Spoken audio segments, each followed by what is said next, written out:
What up, everybody? Now look, what we set out to do with this video, it's like any other video. We wanted to tell a story. But when I thought about what this record, The Ride, really meant to me, at first I felt like it was a song about loss and dealing with loss. But then I realized that it's actually about letting go. So what you're about to see is a story about that. But before we do that, I think it's right that we let go of something that I've had and held on to for a very long time. In fact, well over 12 or 13 years. These are the last 2 40 ounces I ever had in my house. As you can see, they're glass Hurricanes. You can't get that no more. And this right here is the box of 40-ounce caps. Hundreds and hundreds of 40s that I drank to record records and hang out with my people. This is part of my story that created my future. And so today, we're gonna let go of it. Welcome to The Ride. All right, so look, the reason why we're here, man, is because this is one of the places where I faced off in one of the hardest parts of my life.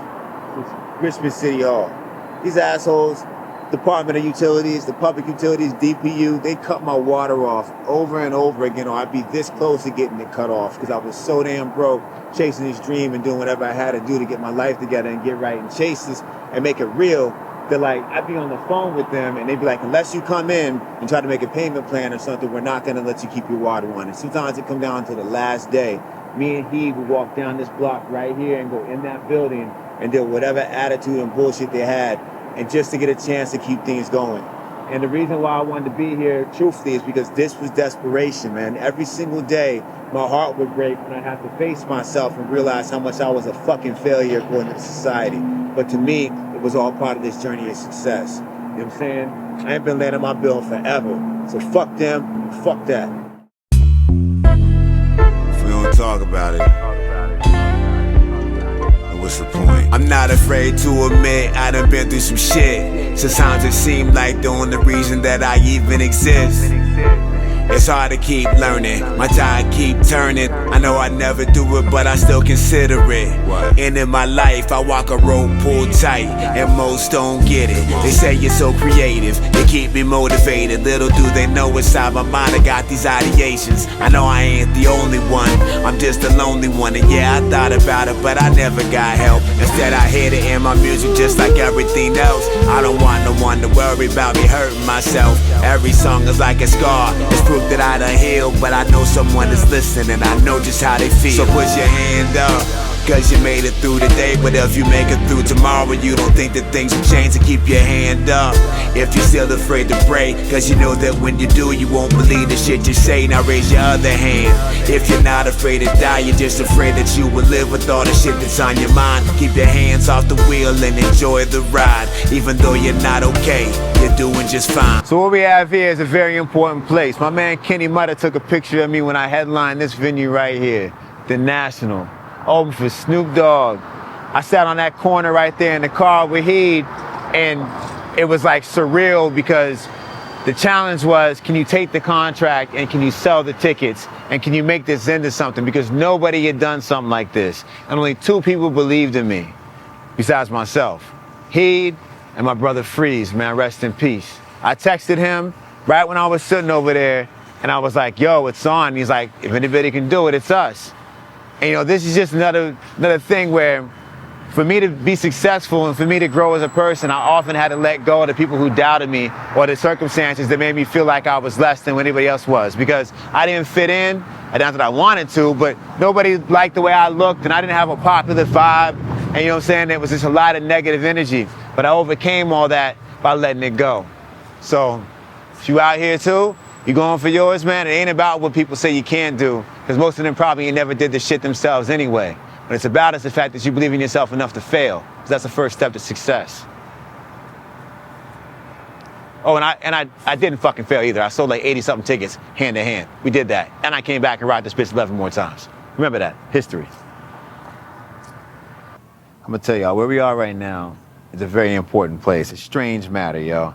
Strange Matter is, this is the place, Gray Street, where it all took place, man, the 929. This is where I threw with me and my cast, my people, the TNJC. We threw 44 hip-hop events, maybe 43. I'm pretty sure it was 44 if you want to count the final joint, because this venue closed, and as you can see, it is never reopened because they refused to sell. And that's the thing, like, this place, nobody wanted to give us an opportunity, man. Nobody wanted to see artists from Richmond succeed or have the opportunity to rock a show and to feel like they had the right to be treated as more than just somebody who was occupying a slot. And so I became the change that I wanted to see, and I created Face Melt Friday. And we spent month after month and bi-monthly booking artists from all over Virginia and giving them an opportunity to rock with each other in different kinds of crowds, different kinds of artists, and it was a love. And we eventually ended up selling this place out. But it was never about any single person. It was about the music, and it was about letting go of the prejudice and the preconceived notions that we were not worthy of what we saw every single day happening everywhere else for everyone else but ourselves. And this is the place where I saw some of the illest metal shows I've ever been to. Met some of the best friends, and they had video games, man. You know what I'm saying? They had video games because it was a restaurant, a vegan restaurant, a venue, and an arcade, man. But it's special, and that's the reason why they never sold out to VCU. And this is the place where I met Sage Francis, you know? This is where I met Sage Francis. And here we are. When I look at this place, man, I always remember to believe in myself. And honestly, that's what counts. It doesn't matter who's against you. Just be there for yourself and move with gratitude. And when things go wrong, it's all part of it going right. Because we had some real fucked up nights in here. Most days I have the worst time getting out the bed. What's harder though is trying to find a way up out my head. I manage all the mania with things I gotta do. I make a list, but when it on it is the work I need to do.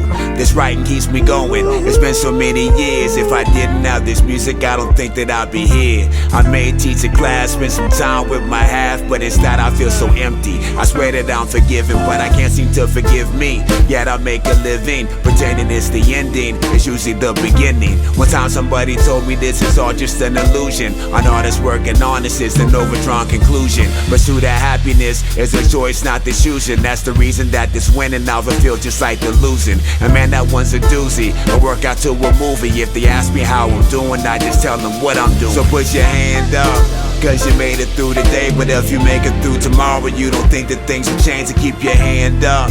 If you're still afraid to pray, cause you know that when you do, you won't believe the shit you say. Now raise your other hand. If you're not afraid to die, you're just afraid that you will live with all the shit that's on your mind. Keep your hands off the wheel and enjoy the ride. Even though you're not okay, you're doing just fine.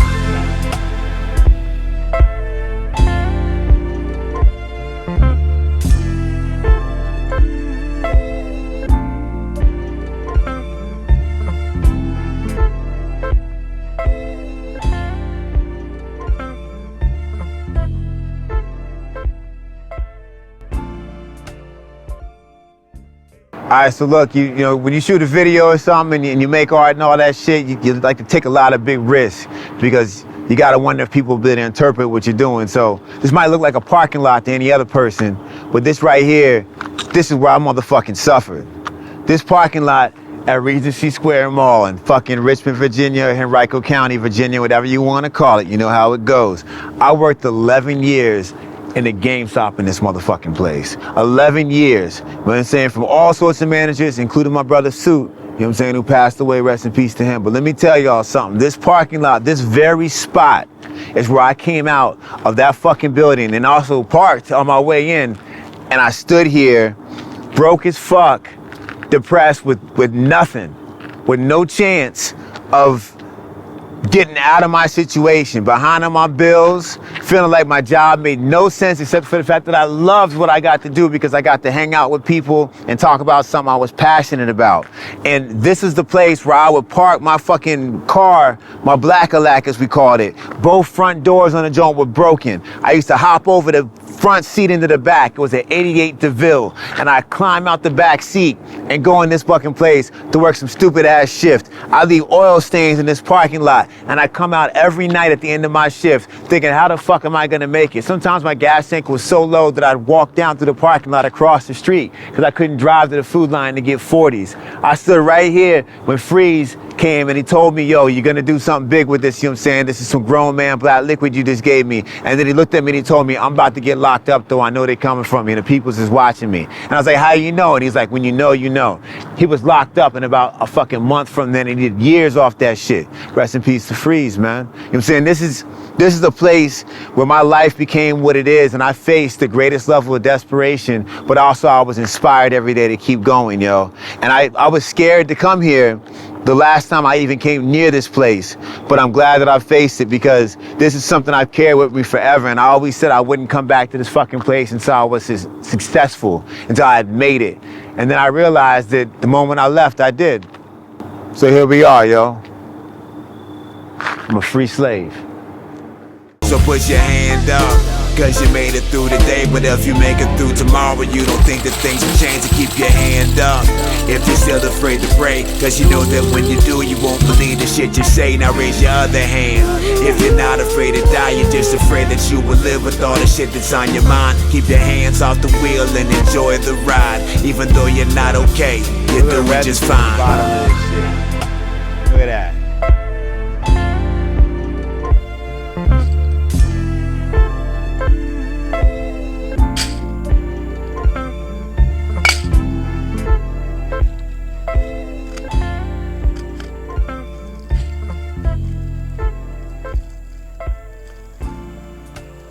Get your hands off the wheel and enjoy the ride.